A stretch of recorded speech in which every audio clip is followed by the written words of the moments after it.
Les présidents Chirac et Sarkozy ont commis en Afrique 2 crimes que la France paye très cher. L'assassinat de Kadhafi en Libye et le coup d'État contre le président Laurent Gbagbo en Côte d'Ivoire. Les 2 affaires sont remarquablement similaires. Pour résumer, dans les 2 cas, un président français en exercice a sciemment utilisé la force militaire française contre un pouvoir légitime d'un État tiers pour imposer un régime plus favorable à des intérêts privés et, semblerait-il, également pour éliminer des preuves de financement occulte de campagnes électorales françaises. Et ce sont les populations, tant françaises que libyennes ou ivoiriennes, qui en paient le prix humain, financier, sécuritaire et démocratique. C'est le cadre général, tant en Libye qu'en Côte d'Ivoire. Sur le cas libyen, nous avons régulièrement sur ce même plateau détaillé les conséquences migratoires catastrophiques pour l'Europe et la France depuis que le verrou libyen a été brisé. Nicolas Sarkozy devra en répondre devant la justice, pour l'instant du seul volet financier qui a conduit à l'assassinat du leader libyen avec la complicité des services secrets français, mais il devra également rendre compte tôt ou tard avec le fauteur de guerre BHL des conséquences mortifères pour le peuple libyen et pour l'Europe. Ces 2 hommes ont du sang sur les mains et quel que soit leur caste, ils devront rendre des comptes. Le cas de Laurent Gbagbo est lui aussi exemplaire. Il est socialiste, mais il est surtout francophile, historien, écrivain, catholique, patriote et n'appartient à aucune loge franc-maçonne. Ce qu'il désire plus que tout, c'est que la Côte d'Ivoire se libère de la France-Afrique que nous avons dénoncée dans notre dernière édition. Il veut aller, comme il le dit lui-même, au-delà des discours. Je cite: « Pour l'instant, il n'y a que des discours, tant que les piliers seront debout, la présence de l'armée française, le franc CFA et le choix des présidents, la souveraineté des pays d'Afrique ne sera qu'un leurre et la France-Afrique, la réalité. C'est un anachronisme, un scandale tellement énorme, cette dépendance. » Fin de citation. Il va vite devenir l'homme à abattre, d'autant qu'il n'est pas prompt à accepter les exigences de Villepin ou de Chirac qui attendaient, selon ses propos, des valises de billets et pas des valises de francs CFA. Longtemps opposant à Félix Houphouët-Boigny, emprisonné pour cela par le Premier ministre de l'époque, un certain Ouattara, qui est désormais l'actuel président, il est élu à la présidence de la République de Côte d'Ivoire en 2000 face à Robert Guéhi. Dès lors, la France n'aura de cesse de lui faire quitter le pouvoir de gré ou de force. Dès 2002, il doit faire face à une tentative de coup d'État par des éléments armés par le Burkina Faso. Non seulement la France ne le prévient pas de l'attaque, comme Laurent Gbagbo le dira plus tard, bien sûr qu'ils ne m'ont pas prévenu puisqu'ils étaient dans le coup. Mais Michel Alliot-Marie, alors ministre de la Défense de Chirac, refuse de faire jouer les accords de défense pourtant imposés à l'indépendance en 1960 par Paris. C'est une affaire ivoiro-ivoirienne, dira-t-elle.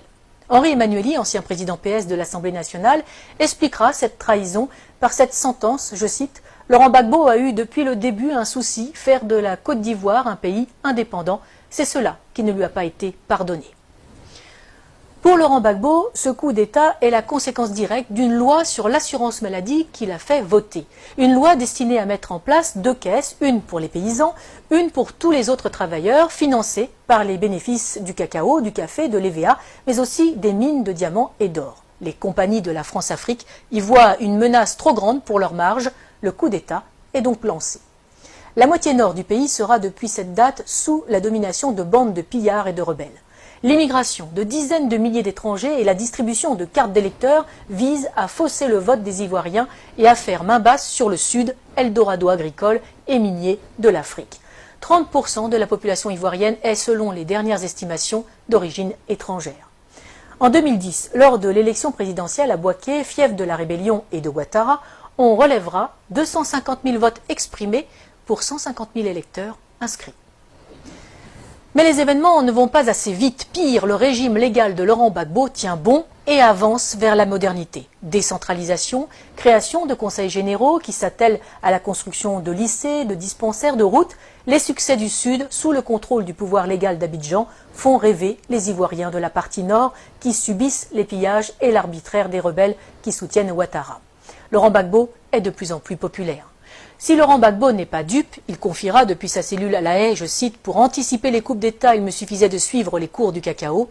Il fait preuve de retenue, accepte de discuter même avec les rebelles, et malgré le double jeu du gouvernement français. L'ONUCI, l'opération des Nations Unies en Côte d'Ivoire, saluera même le professionnalisme des opérations militaires de l'armée ivoirienne qui ne provoquent aucun dégât collatéral ni victime innocente. Il faut donc trouver un prétexte.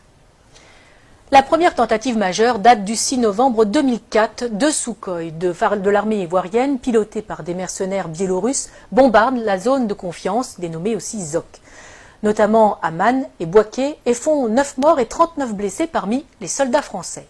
L'armée française réagit et détruit les moyens aériens de la Côte d'Ivoire, ce qui l'empêchera de lutter efficacement contre les rebelles. La force Licorne doit se lancer à l'assaut d'Abidjan.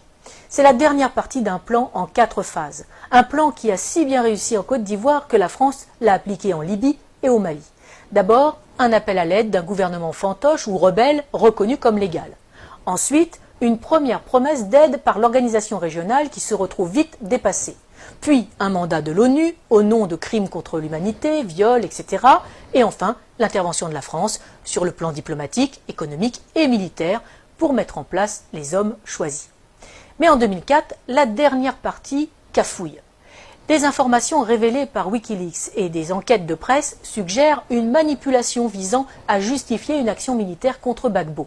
En 2016, la juge d'instruction française Sabine Kéris demande le renvoi devant la Cour de justice de la République, la CJR, des anciens ministres Dominique de Villepin, Michel Alliot-Marie et Michel Barnier, suspectés d'avoir permis l'exfiltration des mercenaires responsables de l'attaque contre les forces françaises.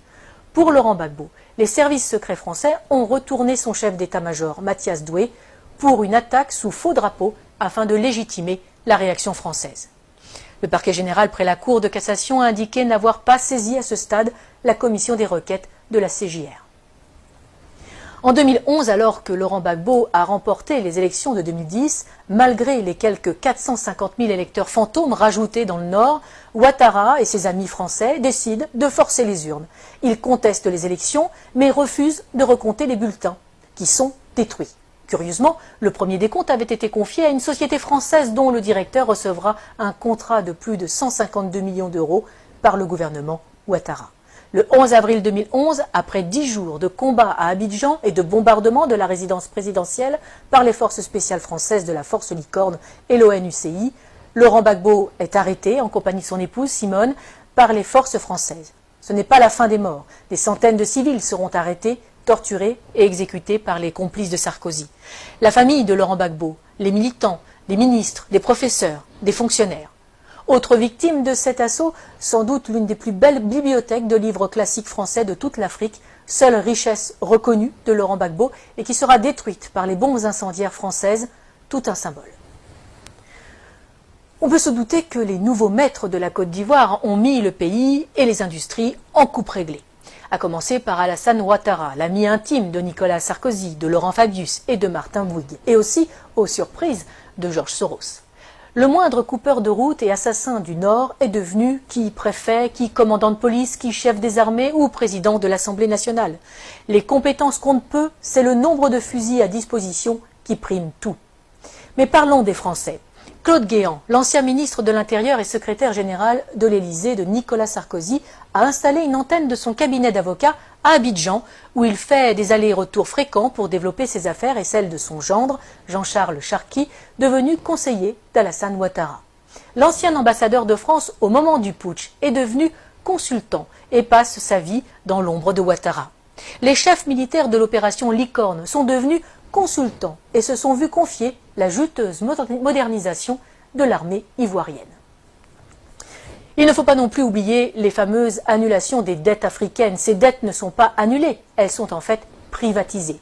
Les sommes dues et qui ont été payées par les contribuables français sont finalement payées à des entreprises privées du pays créancier pour réaliser des travaux dans le pays créditeur.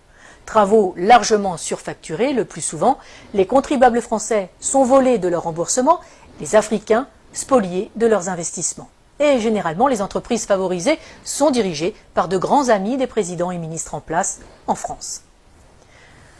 Ils ne peuvent quand même pas exécuter Laurent Gbagbo, bien que un procès en Côte d'Ivoire, oui, mais sans lui, car il est trop populaire.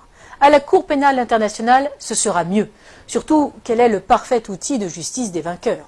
Externalisé donc à La Haye pour un procès à charge et inique, le procureur a à sa disposition un budget de plus de 28 millions d'euros. La défense, 76 000 euros.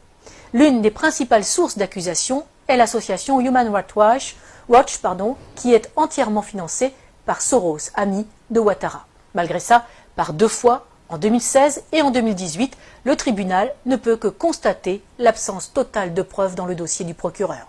Aucun élément de preuve, aucun témoin fiable. Le 15 janvier 2019, Laurent Gbagbo est acquitté par la CPI de la totalité des charges portées contre lui après plus de 7 ans de prison préventive. Il reste cependant en résidence surveillée en Europe. La Belgique lui offre l'asile. Le temps, paraît-il, pour que le procureur puisse faire appel sur de nouvelles bases. Lui, qui n'a jamais réussi à monter un dossier alors qu'il a travaillé main dans la main avec Ouattara et les gouvernements français. Nous n'avons fait ici qu'effleurer ce sujet vaste et complexe qui pourrait servir de trame à une série d'espionnage et de géopolitique. Pour ceux qui voudraient aller plus loin, qu'ils n'hésitent pas à lire l'ouvrage « Libre pour la vérité et la justice » de François Mattei aux éditions Max Milo. Il est le fruit des entretiens de l'auteur avec Laurent Gbagbo pendant ces 7 années de détention arbitraire. Publié quasiment à la veille de la libération du président ivoirien, ce livre est la preuve que Laurent Gbagbo a eu raison trop tôt. Mais il n'est pas dit qu'il ne revienne pas dans le jeu politique ivoirien, totalement blanchi des accusations portées contre lui, fort de ses réussites comme président et avec un programme toujours plus d'actualité. Il faudrait plus de chefs d'État comme lui en Afrique, conscients des atouts de son continent, préférant des relations saines avec la France plutôt que l'exigence d'une repentance perpétuelle imposée aux Français pour des crimes qu'ils n'ont pas commis. Une repentance qui n'est là que pour cacher le pillage de l'Afrique par des multinationales et imposer une invasion migratoire ruineuse et destructrice pour l'Europe. Défense de l'identité nationale, mise en œuvre d'un patriotisme social permettant de vivre et de travailler au pays, non-alignement, intégrité de ses élites politiques et économiques. Il faudrait peut-être aussi plus de Laurent Gbagbo en Europe.